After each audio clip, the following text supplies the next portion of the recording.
Hello everyone, ફરીથી આવી ગયો છું એક નાનકડો વિડીયો લઈને.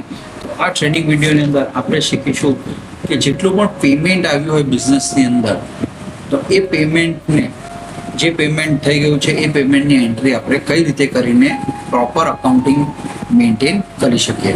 તો એ માટે આપણે જોઈશું વાઉચર મેનુની અંદર. વાઉચર મેનુમાં સેકન્ડ ઓપ્શન જોઈ શકો છો, પેમેન્ટ દર. જેટલા પણ પેમેન્ટ થઈ ગયા છે તો એની એન્ટ્રી તમે કઈ રીતે કરી શકો. આમાં બે ઓપ્શન છે, એડ ન્યૂ અને વ્યૂ. વ્યૂમાં જશો એટલે તમારે જેટલા પણ હાલમાં જેટલા પણ પેમેન્ટ થયા છે તેની બધી ડિટેલ્સ તમને અહીંયા જોવા મળી જશે. અને અહીંયા એડિટ અને ડિલીટનો પણ ઓપ્શન આપ્યો છે. હવે નવી પેમેન્ટની એન્ટ્રી કરવા માટે આપણે એડ ન્યૂ પર ક્લિક કરશું. એડ ન્યૂ પર ક્લિક કરશો એટલે ડેટ ઓટોમેટિક આવી જશે. હવે પેમેન્ટ કયા ફોર્મમાં છે, બેંકમાં છે કે કેશમાં છે? ઓકે, તો આપણે બેંક સિલેક્ટ કરીએ.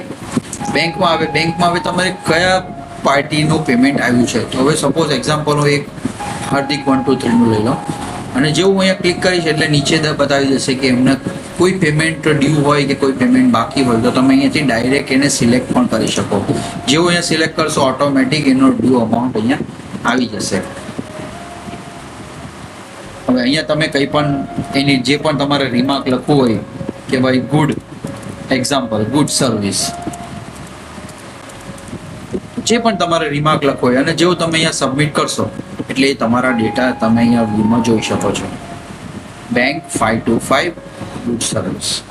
ઓકે, તો આ રીતે તમને પ્રેક્ટિકલ એક્સપિરિયન્સ કરાવી કઈ રીતે તમારા બિઝનેસના જેટલા પણ પેમેન્ટ્સ છે એ પેમેન્ટ્સને ઇઝીલી મેનેજ કરી શકો અને સારી રીતે તમારા બધા ટ્રાન્ઝેક્શન સ્મૂથ પ્રોસેસ થઈ શકે. આઈ હોપ આ નાનકડો વિડીયોથી તમને એક્સપિરિયન્સ થયો હશે.